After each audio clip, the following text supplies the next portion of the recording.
আপনাদের দলটাকে খুবই পছন্দ করতাম, বাট আপনারা যে জয়েন করেছেন যে we know the liberation war, আমাদের বাংলাদেশের সব কিছুই জানি, কিন্তু এই জিনিসটা আপনারা যে অ্যাটাচ হয়েছে এটা আমাদের পছন্দ হয়, বাট আমি কিন্তু খুবই লাইক করতাম আপনাদের।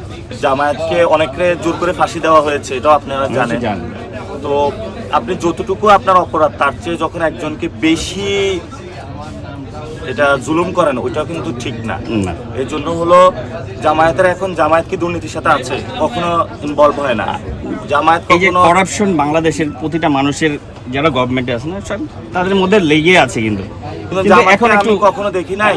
এখন আপনি তো ইসের মধ্যে আছে। এই জন্য আমরা চিন্তা করেছি যে যেহেতু বিএনপি সংস্কার চায় না, চাঁদাবাজি দুর্নীতি সন্ত্রাসী করে, লেস যেটা ভালো, আমরা যারা এটা করে না তাদের সাথে একটু এঙ্গেজ। অবভিয়াসলি আমরা থিঙ্ক করবো এটা নিয়ে, কিন্তু আমরা প্ল্যানিং এ ছিলাম, আমি আর আমার ওয়াইফ। ওই যে আর গণভোটে যে হ্যাঁ এটা তো বিএনপি রাজি হয় নাই, জামাত রাজি হয়েছে।